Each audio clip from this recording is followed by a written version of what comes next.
Depuis fin mai 2025, pas mal de sites ont remarqué une chute brutale de l'indexation dans Google. Et vous voyez ici un article qui donne des informations à ce sujet. C'est le fameux Barry Schwartz. Donc concrètement, le rapport d'indexation montre une baisse du nombre de pages indexées.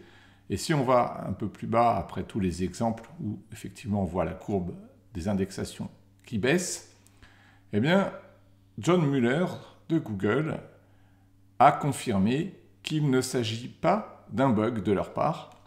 Pour eux, c'est normal, nous n'indexons pas tous les contenus et ce que nous indexons peut changer au fil du temps.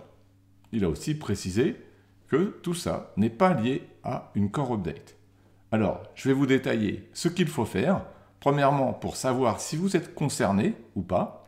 Et deuxièmement, pour savoir quoi faire. D'ailleurs, même si vous n'êtes pas concerné pour l'instant. On va démarrer par d'abord 4 étapes rapides pour évaluer la situation. Vous allez dans Google Search Console, dans le rapport indexation page. Et là, vous avez filtré, très important, sur toutes les pages envoyées. Il ne faut pas rester sur toutes les pages connues. Donc vous mettez toutes les pages envoyées. Donc c'est uniquement celles de votre sitemap, de vos sitemaps. Et ensuite, on va regarder que les pages dans l'index. Donc j'ai décoché non indexé. Et là, on voit effectivement une chute. Deuxième étape, si le nombre de pages indexées a chuté fin mai, eh bien c'est que Google estime que vous avez trop de pages de faible qualité ou qui n'intéressent pas ou plus les internautes. Et Google prédit que ça sera sans doute pareil dans le futur pour ces pages. Et donc, ça vaut plus le coup qu'elles soient indexées. Donc, qu'est-ce que vous allez devoir faire? S'il y a une chute, vous allez devoir enquêter un peu plus. Donc là, on va regarder les autres détails que fournit Google Search Console. Donc là, on va inverser le rapport. Je voudrais me focaliser sur les pages qui sont non indexées. Donc, vous voyez ici que ça a augmenté, le nombre de pages non indexées. Et je vais regarder en dessous, dans pourquoi des pages ne sont pas indexées, les types d'erreurs.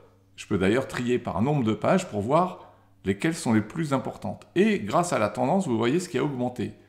Et donc ici, les deux premières lignes confirment qu'ici, il y a un problème.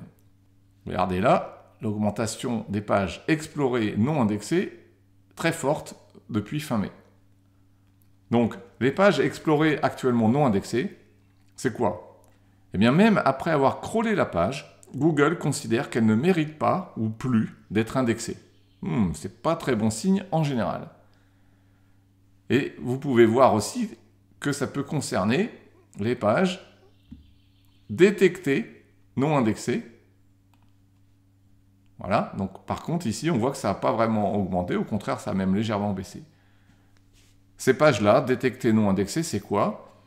Ça veut dire que l'algo de crawl prédictif de Google a estimé que ces pages ne méritent même pas d'être crawlées. Il n'est pas venu voir les pages, donc a fortiori ces pages ne sont pas indexées.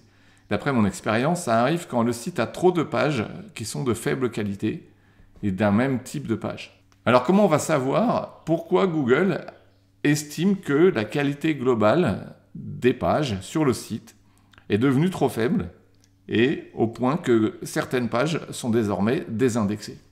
Alors pour mieux comprendre tout ça, je vous conseille de faire un audit RMTech pour évaluer l'état de santé SEO technique global du site. Et vous allez ensuite vous concentrer sur la matrice Quality Risk Zombie. Alors pour ce site-là que j'ai sous les yeux, j'ai fait un audit récemment et j'observe la matrice Quality Risk Zombie. Je vous rappelle que le but, c'est que visuellement, vous vous rendiez compte de l'état de santé et de la qualité globale du site. Vous devriez avoir le maximum de pages en bas à gauche et le moins possible vers la droite ou en haut. Donc les chiffres dans chaque case, c'est le pourcentage de pages. Donc on voit ici qu'il y a 16% des pages qui sont dans cet intervalle QR, c'est-à-dire Quality Risk et Zombie. Je ne vais pas tout vous détailler parce que figurez-vous que j'ai ici un guide et même une vidéo pour tout vous expliquer. Mais concrètement, vous devez essayer d'avoir le maximum de pages dans la zone en bas à gauche. Ça montre que ces pages sont de qualité et plaisent aux internautes et à Google.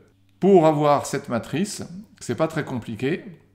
Vous cliquez sur My Rankemetrics sur la case SOS et vous demandez à avoir un pré-audit gratuit.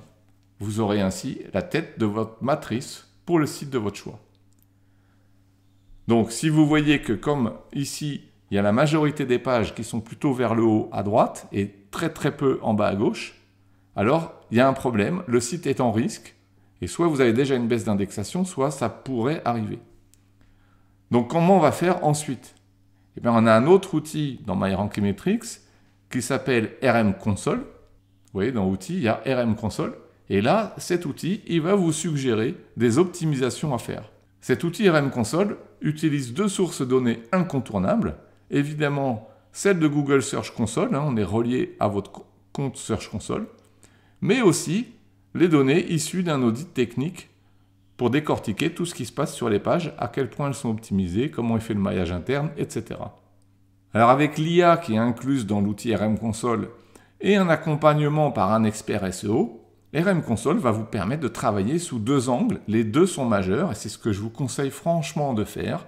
Premièrement, identifier les pages qui dégradent dangereusement la qualité globale du site, en tout cas tel que Google l'évalue, puis sauver celles qui peuvent l'être et supprimer les autres. Donc ça, c'était pour les pages de mauvaise qualité. Mais chaque semaine, quand vous bossez le SEO, vous devez en parallèle aussi vous concentrer sur ce qui fonctionne le mieux en optimisant les pages pour votre audience précise. Ça, c'est très facile à faire avec RM Console. Alors pour la suite, qu'est-ce que vous devez faire? Eh bien, cliquez ici sur SOS, demandez à accéder à votre pré-audit gratuit si vous n'en avez pas encore fait récemment, et ensuite, cliquez sur le bouton pour obtenir l'avis d'un expert SEO et vous faire accompagner dans l'utilisation de nos outils. Cet accompagnement est offert à nos clients sous réserve que vous avez des crédits pour faire les audits et un abonnement RM Console.